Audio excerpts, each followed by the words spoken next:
नमस्ते बच्चों। आपकी कक्षा, आपके घर ऑनलाइन क्लासेस में आपका स्वागत है। बच्चों कैसे हो? उम्मीद है अच्छे ही होंगे। बच्चों, मैं जो इंग्लिश सिखा रहा हूँ वो पर्टिकुलर ग्रामर नहीं सिखा रहा हूँ। ये मैं इसलिए बता रहा हूँ आप लोगों को ताकि आपको इंग्लिश बोलने में सुविधा हो, ठीक है? और उसी बहाने आप इंग्लिश ग्रामर भी सीख लोगे। बच्चों, तुमने देखा होगा अपने आसपास दो शादियां कब होती हैं? एक लड़का और एक लड़की की शादी होती है तो कब होती है? जब दो परिवार आपस में मिल जाते हैं, जब दो परिवारों के विचार आपस में मिल जाते हैं, उन दोनों में संतुलन बैठ जाता है तो फिर शादी हो जाती है। तो दो परिवारों का वहाँ मिलन हो जाता है। इसी तरह जब कोई गाड़ी, वो बैलगाड़ी हो, साइकिल हो या फिर कोई चार चक्का हो, ठीक है, यदि उसमें बैलगाड़ी का एक पहिया कमजोर हो जाए तो क्या होगा? क्या वो गाड़ी सही ढंग से चल सकेगी? नहीं, वो असंतुलित हो जाएगी। इसी तरह यदि हमारी मोटरसाइकिल या फिर साइकिल का एक पहिया पंक्चर हो जाए तो क्या साइकिल चलेगी? मोटरसाइकिल चलेगी? नहीं चलेगी। वहाँ मतलब कहने का कि वहाँ एक संतुलन, एक बैलेंस, एक तालमेल वहाँ पे है ना? तब तो वो गाड़ी चलती है, तब तो वो साइकिल चलती है, तब वो व्हीकल जो है आराम से बढ़ता है। ठीक इसी तरह जब हम लोग ग्रामर में आते हैं, इंग्लिश ग्रामर में, तो हम लोग एक टॉपिक देखते हैं, एक चैप्टर आता है हमारे सामने, सब्जेक्ट वर्ब एग्रीमेंट। ये क्या होता है? सब्जेक्ट मीन्स कर्ता, हिंदी में क्या बोलते हैं उसको? कर्ता। और वर्ब मीन्स एक्शन, क्रिया। और एग्रीमेंट मतलब समझौता, तालमेल, बैलेंस। उसको दूसरा नाम भी बोला जाता है सब्जेक्ट वर्ब कॉन्कॉर्ड। कॉन्कॉर्ड, ठीक है? मतलब वही हुआ कि सब्जेक्ट और वर्ब मतलब कर्ता और क्रिया के बीच एक समझौता, एक तालमेल, एक संतुलन होना चाहिए, ठीक है? कर्ता को जाने किसको बोलते हैं? सब्जेक्ट। कोई भी वाक्य में एक सब्जेक्ट होता है जिसको कर्ता बोलते हैं हिंदी, और एक ऑब्जेक्ट, एक वर्ब भी होता है, ठीक है, जिसको क्रिया बोलते हैं। मतलब एक वाक्य में कोई कार्य करने वाला होता है, उसको हम लोग बोलेंगे सब्जेक्ट, और जो कार्य होता है उसको बोलते हैं वर्ब मतलब एक्शन। दोनों के बीच समझौता, दोनों के बीच तालमेल, ये क्या चीज़ है? ये मुख्य रूप से दो फार्मूला पर आधारित है, और वो फार्मूला है कि यदि आपका सब्जेक्ट वह यदि आपका एस हो तो वर्ब भी एस हो। यदि सब्जेक्ट पी है तो वर्ब भी पी हो। क्या हुआ? Singular and singular. यदि सब्जेक्ट सिंगुलर मतलब कर्ता यदि सिंगुलर तो वर्ब भी सिंगुलर। सब्जेक्ट यदि प्लूरल तो वर्ब भी प्लूरल। इसी नियम को लेकर के इंग्लिश ग्रामर चलता है और इसका वाक्य बनता है, ठीक है?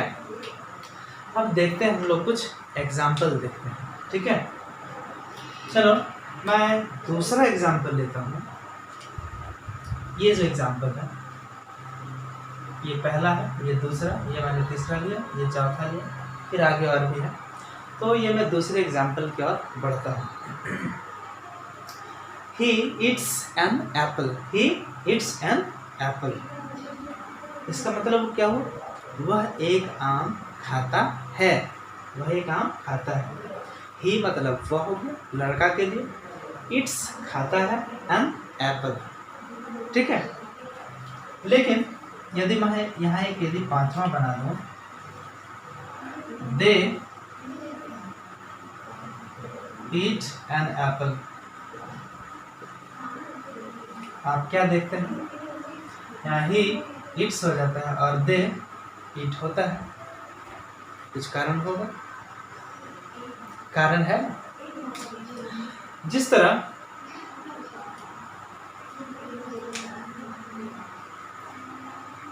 चाइल्ड, ये सिंगुलर या प्लूरल? चाइल्ड मीन्स बच्चा, वो सिंगुलर है, चिल्ड्रन वो प्लूरल है। Okay, box singular, boxes plural, book singular, books plural, pen singular, pens plural.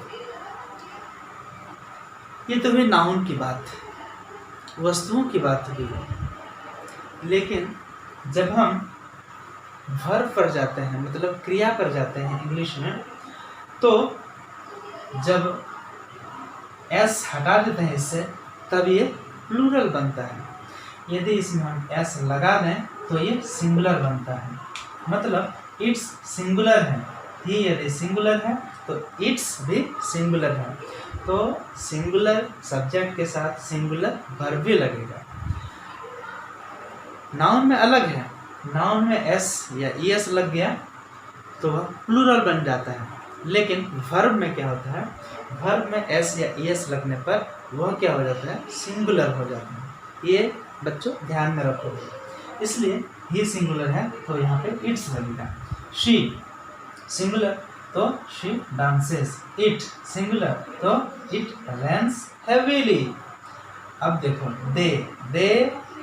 They plural है तो दे ईट एन एप्पल, दे के साथ ईट, इसमें एस या ईएस नहीं लगा है, मतलब ये प्लूरल है।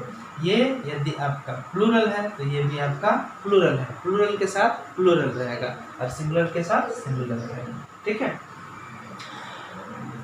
इसी तरह। और लेकिन यहाँ पे एक ये अपवाद है। अपवाद क्या होता है, वो चीज़ जहाँ पे नियम लागू नहीं होता है उसको हम लोग बोलते हैं अपवाद, एक्सेप्शन।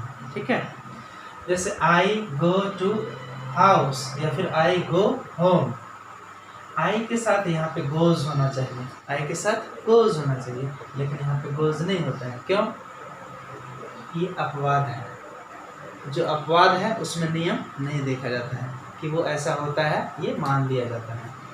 यहाँ गो टू हाउस, यहाँ पे आई गो होम, जब होम लगता है तो फिर टू हट जाता है ना, ये ध्यान में रखोगे। अब कारण पूछोगे, हाउस में मतलब सिर्फ एक बिल्डिंग होती है, सिर्फ बिल्डिंग की बात करें तो वो हाउस है, और होम की बात करें तो इसका मतलब भी हाउस ही होता है, house but with family. House with family is called home, but only there is a building is called house. Okay, that's why I go to house and I go home. एक कारण है। तो अब यहाँ देखते हैं, I के साथ I सिंगुलर तो उसके साथ M सिंगुलर लगेगा। ऐसा नहीं है कि I के साथ हम R लगा देंगे। He के साथ is लगता है, he singular, is singular, she singular, is singular. Okay, और दे प्लूरल, वी प्लूरल, उसके साथ आर लगता है। ठीक है, ही, शी, इट, आई, दे या फिर वी। अब was, I was, he was, she was, यहाँ they were, you were, you were. Has singular के साथ लगता है। ठीक है, लेकिन आई भी सिंगुलर है, लेकिन यहाँ फिर अपवाद है कि आई सिंगुलर होते हुए भी प्लूरल है, प्लूरल है, इसके साथ लगता है, ये अपवाद है। ओके, तो he has, she has, it has, Ram has, but they have, we have. Okay, आगे कुछ एग्जाम्पल्स देखते हैं हम लोग। यहाँ पे इस एग्जाम्पल पर थोड़ा गौर करो। A number of boys are coming, a number of boys, और यहाँ the number of boys is increasing.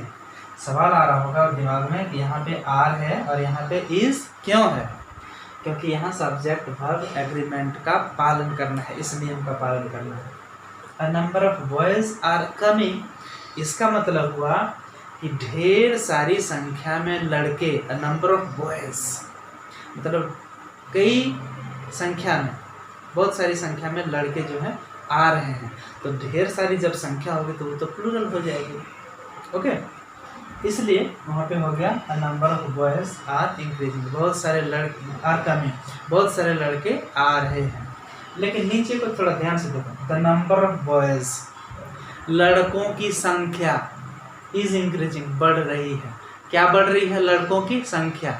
लड़के बढ़ रहे हैं वो नहीं है, लड़कों की संख्या बढ़ रही है। तो संख्या शब्द वो सिंगुलर है, इसलिए यहाँ पे लगा है the number of boys is increasing. तो यहाँ यह ध्यान नहीं देना है कि यहाँ पे बॉयज है तो आर हो गया, यहाँ पे भी बॉयज है तो इज होगा। उसका मीनिंग, उसका फीलिंग क्या आ रहा है वो ध्यान से देखना। बच्चों हमें ऐसे तो ढेर सारे एग्जाम्पल हैं, वीडियो लंबा हो जाएगा तो फिर गड़बड़ हो जाएगा, उसको भेजने में भी दिक्कत होती है। एक और मैं एग्जाम्पल आप लोगों के सामने देता हूँ। यहाँ एक वाक्य सेंटेंस है, if I way a bird I would fly in the sky. अगर मैं एक चिड़िया होता तो मैं आसमान में उड़ता, तो मैं आसमान में उड़ता। अगर मैं एक चिड़िया होता तो आसमान में उड़ता। अब दिमाग में सवाल आना चाहिए और आ भी रहा होगा, इफ़ आई वेयर, मैंने कहा आई वॉज होगा, देखिए यहाँ पे है आई वॉज, है ना, आई वॉज। तो फिर तुम बोलोगे कि यहाँ पे आई वेयर क्यों हुआ? मैं क्या बोल रहा हूँ, if I were a bird, अगर मैं एक चिड़िया होता, मैं चिड़िया हूँ नहीं और हो भी नहीं सकता हूँ, तो अगर मैं एक चिड़िया होता मतलब ये सपनों की बात है। मैं सपने में चिड़िया बन सकता हूँ, मैं सपने में जानवर बन सकता हूँ, मैं सपने में कुछ भी बन सकता हूँ। तो सपनों का क्या है? सपने में कोई नियम लगता है? कोई रूल रेगुलेशन होता है सपनों का? नहीं। तो सपने में कुछ देखा, उसमें नियम लागू नहीं होता है। इसलिए इफ़ आई वेयर बर्ड, इसलिए यहाँ पे वाज नहीं लग करके वेयर लगता है, क्योंकि ये सपनों की दुनिया वाले सेंटेंस है। तो जब सपनों की दुनिया में चले गए तो जो हकीकत, जो वास्तविक, जो रियलिटी वाली दुनिया में जो नियम, जो रूल्स लग रहे हैं वो पालन नहीं होगा। इसलिए if I were bird I would fly the sky, अगर मैं एक चिड़िया होता तो मैं आसमान में उड़ता, इसलिए यहाँ पे होता है। तो बच्चों मुझे लगता है सब्जेक्ट वर्ब एग्रीमेंट क्या होता है और कैसे लगता है ये तुम लोगों ने अच्छे से समझा होगा।